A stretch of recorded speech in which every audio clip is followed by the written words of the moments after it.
पहले यूपीआई सिर्फ इंडिया तक महदूद था, लेकिन अब श्रीलंका में, मॉरिशस में और यहाँ तक कि फ्रांस की अगर हम बात करें तो वहाँ पर भी यूपीआई जो है वो लॉन्च होने जा रहा है। यानी इंडियंस अगर किसी मुल्क जाते हैं तो उन्हें घर जैसा ही माहौल मिलेगा। बिलावल भुट्टो को वजीर आजम देखना चाहते हो? नहीं नहीं। क्या मसला है? बेचारा सही तो हैंडसम भी है, अच्छी उर्दू भी बोलने लगता है आपको। लेकिन पाकिस्तान की बदकिस्मती है कि पाकिस्तान ने कभी भी अपने आप को जदीद जो है वो तकाज़ों के हम आहंग नहीं किया। ललियानी में हुआ ऐसे फायरिंग हुई है, मेरे पास वीडियो मौजूद है। कल ललियानी में ऐसे फायरिंग हुई है, उन्होंने नवाज शरीफ की गाड़ी उन्होंने चोर चोर के नारे लगाए हैं। जो नून लेके इधर मुझे कोई टेंशन नहीं किसी की। हमें हमारे मुल्क से कोई लेना देना नहीं है। यहाँ पर कुर्सी की जंग लड़ रही है, दो जमातें बन गई हैं, आधे मजहब के नाम पर बटे हुए हैं, आधे जो है वो अपनी अपनी सियासत को चमका रहे हैं। नमस्कार दोस्तों, एक खबर आ रही है। यूपीआई को श्रीलंका और मॉरिशस ने एक्सेप्ट कर लिया है और मॉरिशस में तो रूपी कार्ड भी चलने वाला है, जिससे पाकिस्तान के जो लोग हैं उनकी जल गई है कि भारत इतनी तेजी से डिजिटल पेमेंट की ओर जा रहा है और हमारे पास तो टेक्नोलॉजी भी नहीं है। आप देखे पाकिस्तानियों ने क्या बोला है।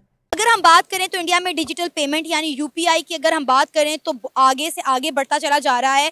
पहले यूपीआई सिर्फ इंडिया तक महदूद था, लेकिन अब श्रीलंका में, मॉरिशस में और यहाँ तक कि फ्रांस की अगर हम बात करें तो वहाँ पर भी यूपीआई जो है वो लॉन्च होने जा रहा है। यानी इंडियंस अगर किसी मुल्क जाते हैं तो उन्हें घर जैसा ही माहौल मिलेगा। क्या कहेंगे, अभी तक पाकिस्तान में जो है वो डिजिटल ट्रांजेक्शन, डिजिटल पेमेंट्स का दूर दूर तक हमें कोई कॉन्सेप्ट नज़र नहीं आ रहा। जी बिल्कुल, आपने बिल्कुल सही फरमाया।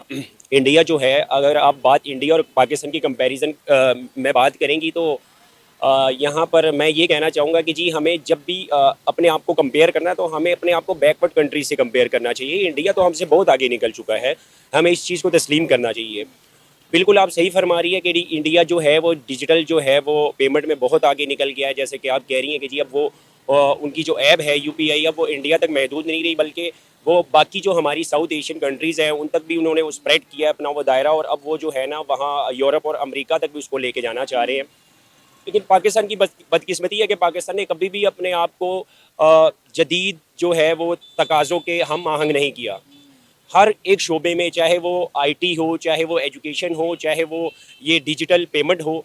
अब रिसेंटली मैं आपको एक बात बताता हूँ, मेरा कज़न चाइना से होके आया है। उसका अपना स्पेयर पार्ट्स का काम है, वो अपने स्पेयर पार्ट्स के काम के हवाले से वहाँ गया था।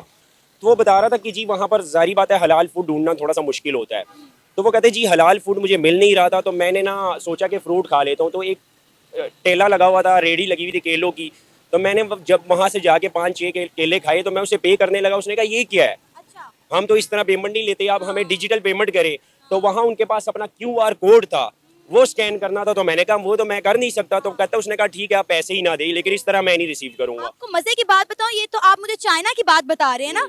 इंडिया के अंदर एक जो भिखारी है वो भी कैश में भीख नहीं लेता, बल्कि उसने अपने गले के अंदर QR कोड पहना होता है कि आप इस कोड को स्कैन करें और पेमेंट सीधा मेरे बैंक अकाउंट में कर दें। देखिए मैं बात करती हूँ, अगर आज इंडिया इतना आगे निकल गया है तो उसकी सबसे बड़ी वजह है नेशनलिज्म। ठीक है, हम लोग मजहब के अंदर, सियासत के अंदर बटे हुए हैं, हमें समझ ही नहीं आ रहा हमने क्या करना है क्या नहीं करना। हमें हमारे मुल्क से कोई लेना देना नहीं है। यहाँ पर कुर्सी की जंग लड़ रही है, दो जमातें बन गई हैं, आधे मजहब के नाम पर बटे हुए हैं, आधे जो है वो अपनी अपनी सियासत को चमका रहे हैं। अब आप ये देखें कि इंडिया कितना नेशनलिज्म है, वो अपने मुल्क से कितनी मोहब्बत करते हैं, उनके अंदर अपने वतन से मोहब्बत कूट कूट के भरी। उनके अंदर एक ही जज्बा है कि हमने अपने मुल्क का नाम रोशन करना है, हमने अपने मुल्क को डेवलप करना है, हमने इसको आगे लेकर जाना है।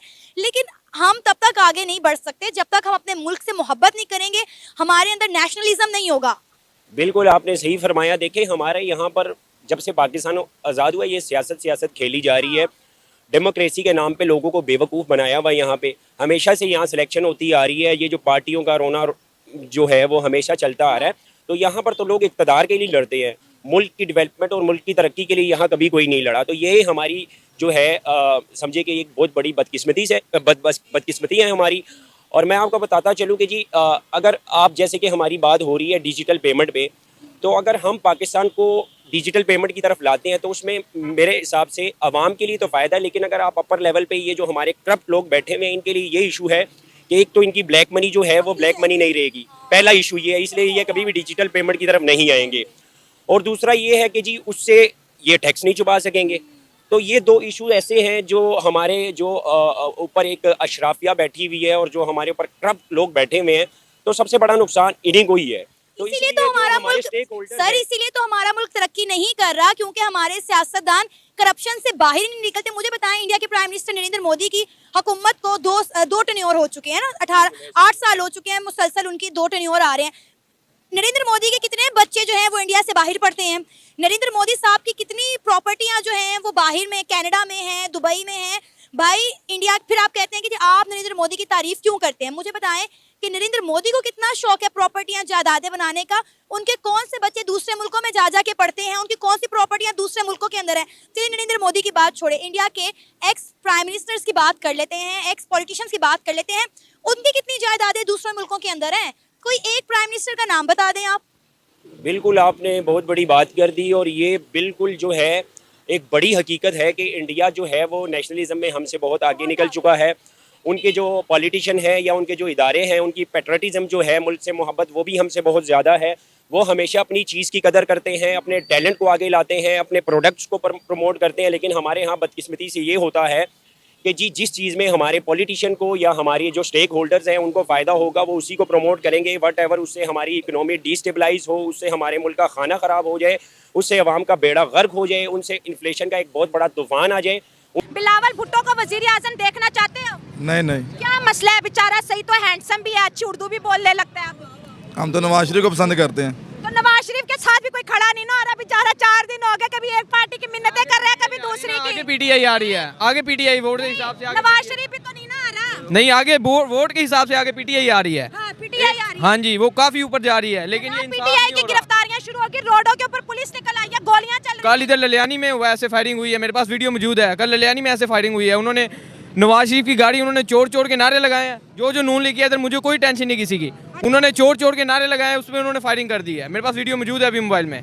लेकिन हड़तालें हो रही हैं, क्या ये आवाम चाहती जबरदस्ती बनाया जा रहा है? हमने अपना हक अदा किया है। हमें क्रिकेट, मैं कसूर से हूँ, मैंने कसूर जाके वोट डाला है, मैंने क्रिकेट में डाला है वोट हमारा। उन्होंने वो बल्ला ही छीन लिया, दे दिया, लेकिन हमने खुद जाके देखा कि हमारे पीटीआई का क्या निशान उन्होंने दिया। एक बंदा लाहौर में रहता है, उसका वोट अफगानिस्तान में, आप बताएं।